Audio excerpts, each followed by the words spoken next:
Through the ages, many have chosen to explain heavenly events through astrology, the belief that the heavens exercise a supernatural influence over life here on Earth. From the dawn of history, man has stood on Earth gazing into the heavens, trying to make sense of it all. Staring into the vastness of space and twilight, what could have been more baffling to early man? The setting sun disappearing with the light and its warmth, the rising moon ushering in the cold, dark night, and a light show of distant stars slowly materializing before their eyes. For most ancient civilizations, anything that couldn't be explained by the primitive science of the day was believed the result of supernatural, often divine forces at play. They noticed patterns in the great star grid that have been passed down to us remarkably intact as the constellations of the zodiac. Astral signs thought to exercise a mystical influence over our lives. Imagine what early men must have felt beneath the canopy of cosmic glitter. You have to look at the entire history of our understanding of the world, and for that matter the cosmos, as a continuity that goes back at least to the old Stone Age. The story of how we've systematically observed the heavens begins in the days before recorded time. For primitive man, the sun reigned supreme. Its recurring cycles of light and darkness formed the basis of the first organizing principle of our natural world, day and night. This was the most basic astronomical observation, and man's first attempt to explain what was going on down here by observing what was happening up there. In effect, ushering in a belief system that looked for casual connections between heavenly and earthly matters. Many believed the sun needed to be persuaded to reappear after the cold, dark night. What was going on up there? For our earliest ancestors, with little in the way of scientific knowledge, it was a natural next step to ascribe supernatural answers to nature's most basic questions.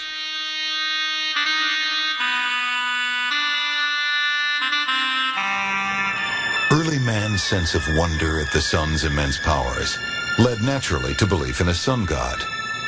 In different forms, they are found in the pantheons of many early cultures.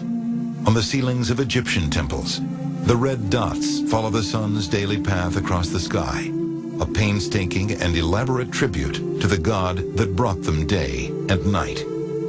In fact, the Egyptians explained the sun's daily cycles through the goddess Nut. Her arched body was said to cover the whole earth. Every night, she swallowed the sun. It then trailed through her body to rise again the following morning. The sun also provided the most basic natural daily clock. Most primitive people noticed a relationship between time and shadows. And it was in ancient Egypt that the first recorded sundials were found. By 1724, the Maharaja Jai Singh in India had created the world's largest sundial, accurate to within 20 seconds.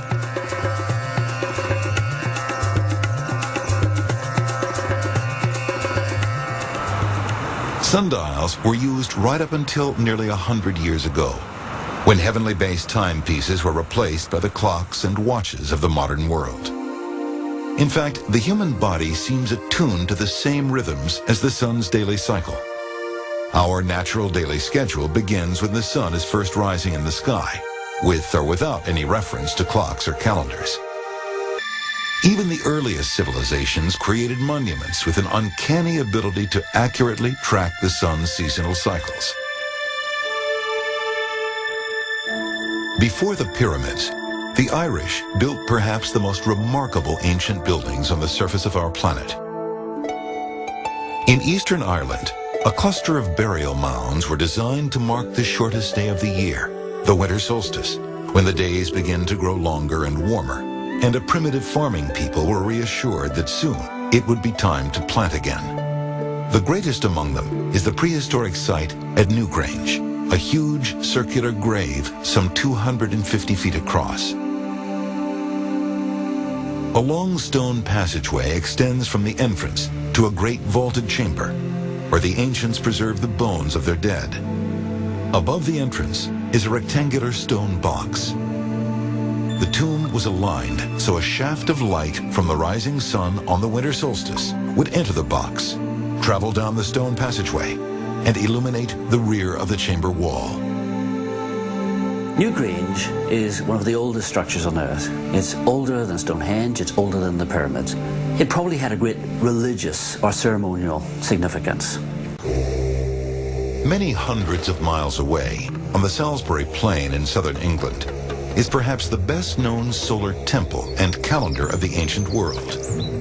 When these massive stones were somehow levered into place, Egyptians were only beginning to build pyramids, and yet the awesome structure at Stonehenge could accurately track the cycles of the sun, moon, and stars, suggesting an understanding of the cosmos far from primitive.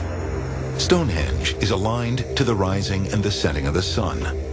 At the summer solstice, the longest day of the year, the sun rises over the marker known as the heel stone. At midwinter, it sets at the direct opposite end of the monument. It's quite probable that Stonehenge itself was some sort of model of the cosmos. From Stonehenge to ancient Egypt, worship of a sun god continued to bear testament to the power of the heavens on earth. One pharaoh, Akhenaten, was engaged in a bitter struggle with the priesthood by claiming a direct alliance with Egypt's all-powerful sun god. 1400 years before the birth of Christ, Akhenaten proclaimed the sun god all-powerful and banned the worship of any other. In ancient Egypt, the sun was called the Aten, the pharaoh's name meaning loosely, friend of the sun. Akhenaten closed any temple not in tribute to the Aten and marshaled gangs to literally wipe the names of all other gods from all public buildings. All mankind was to worship the sun, the Aten, the sole and supreme deity. But encouraged by their priests, the people rose up, refusing to abandon the old gods and goddesses. Soon after Akhenaten's death, the old gods were restored, and a new pharaoh, a boy of just 9, came to the throne. His real name was Tutankhaten, again in honor of the sun.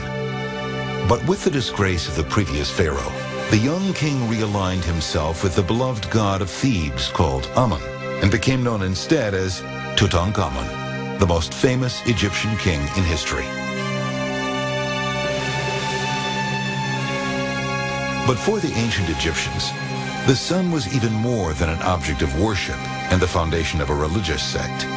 It provided the basis of their understanding of the seasonal year, a legacy still with us today. To complete one full circuit, the Egyptians knew it took the sun roughly 360 days. To this day, a circle is divided into 360 degrees, each degree representing the distance traveled by the sun against the background of stars in one day. And yet, the ancient Egyptians were well aware that the true year is 365, not 360 days.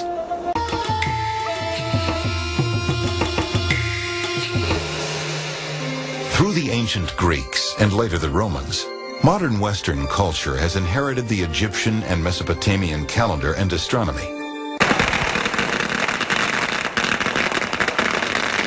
In modern India, the festival of Diwali takes on aspects of the Western Christmas. A high point of the year when presents are exchanged and the countryside glitters with festive lights. Diwali commemorates the victory of light over darkness and goodness over evil. Every autumn, just a few days after the full moon, it moves closest to a cluster of stars known as the Pleiades.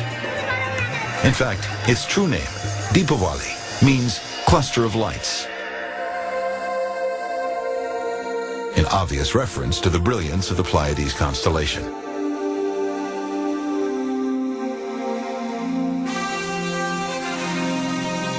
But the history of our understanding of the heavens has generated more than seasonal and religious calendars. Modern superstition and supernatural connections between heaven and earth also have ancient roots in celestial events.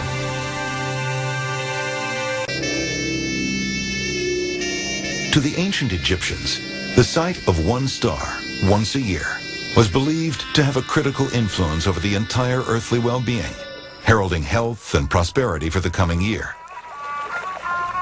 Once each year, the Nile floods its banks, fertilizing their farmland and assuring a bountiful harvest. And Egyptians came to believe that one special star was responsible for this recurring act of good fortune. Sothis was the Egyptian name for the star we now call Sirius. They noticed there was a time each year when Sothis could be seen rising in the early morning just before dawn. Soon, like clockwork, the Nile would flood, and the star was celebrated as the heavenly herald of Egypt's prosperity.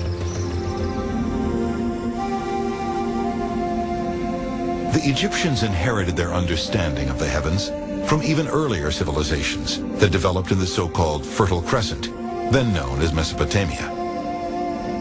Here, in a land without stone, they built the first towns and once great monuments called ziggurats from the first mud bricks, much like those still used today. They were also among the first to map the pinpricks of light in the night sky. On these tiny preserved stones is carved the original zodiac, invented in Mesopotamia and passed down through the ancient Egyptians to modern day. It was here in Mesopotamia, when man first attempted to track the stars above, that the two great paths of understanding the heavens began to emerge: the science of astronomy and the beliefs of astrology. It was also the Mesopotamians who began imagining patterns and designs in the starry night sky. It became a celestial join-the-dot game, and soon the sky was filled with all kinds of creatures and characters, some from mythology, some from real life. These patterns and designs were passed from one early culture to another, becoming fixed quite early in the very shapes we still know and use today. They became the so-called signs of the zodiac of the modern world. They formed a band completely encircling the sky, and through which the sun, moon, and planets pass in their travels across the heavens. Modern astrology still has its roots in the belief that if you are born when the sun appears to be in front of a particular star sign, you come under its influence. Today, we can explain astrology as a cosmic optical illusion. Each day in its orbit around the sun, the Earth moves a little farther in space, creating the effect of the sun having moved slightly against the background of stars. The Mesopotamians also noticed 5 particularly bright stars that seemed to move against the background of the zodiac constellations. We now know these supposedly wandering stars were the 5 planets visible to the naked eye. The Mesopotamians recorded the wandering stars passing through the zodiac, a skill the Egyptians later adapted in the ancient Egyptian temple of Dendera. The modern zodiac signs of Sagittarius, Scorpio, and Libra can still be seen. The Greeks inherited the cosmology of Egypt and Mesopotamia. Our modern Western understanding is derived directly from the ancient Greeks. They played with many different ideas of the heavens, eventually arriving at an explanation of the cosmos that lasted nearly 1,500 years. Stars, they believed, were lights affixed to the inside of a giant sphere. The sun and the planets were set inside, attached to a series of crystal spheres, whose rotations explain the movement of the heavens as recorded through the ages. Ptolemy, a great Greek mathematical genius, cleverly explained the orbits of all the planets with the Earth at the center of the solar system. It was his theory that was to last until the 16th century, when Copernicus came up with a new cosmic order, in which the sun, not the Earth, lay at the center of the system. And his work would lead to even more breakthroughs. Mysteries like the apparent backward movement of some planets were soon explained, using the new arrangement of the solar system. This vision of the cosmos proved an important marker in the history of our understanding of the heavens. It also contributed to the diverging paths of astronomy, a science that can be tested for truth, and astrology, a mystical belief system. Today's astrological charts and the meaning we ascribe to the various signs are based upon models created thousands of years ago. Yet since that time, due to the very slow wobble of the Earth on its axis, the dates when the sun is in front of the particular sign of the zodiac have changed. In fact, each has moved one entire constellation, meaning that people who now believe they were born in Aries were in reality born in the Pisces of the original charts.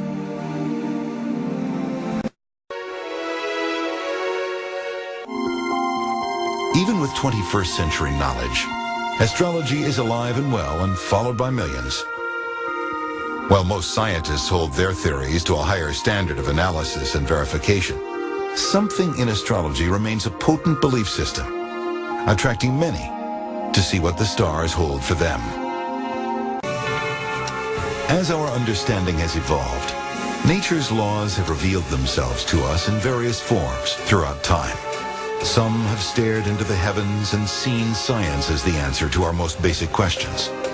For others, the fabric of the universe is woven of supernatural influence. And yet, either way, the gears and the wheels of our clockwork universe appear to mesh in perfect synchrony. The Egyptian sorcerers were not wrong in placing the sun at the center of their philosophy, though few now believe the sun is a god. But the impulse to see a divine plan in the heavens continues to course through our veins. As we now look across our galaxy, we can see other solar systems being born. When they are, it's likely some will support life. Some may even support intelligence. It's already possible there are thousands of civilizations out there, somewhere, studying us. There can be little doubt that, like us, when they look up into the skies above them, they will marvel at the grandeur of the heavens. Like us, they may wonder where they fit into the universal design.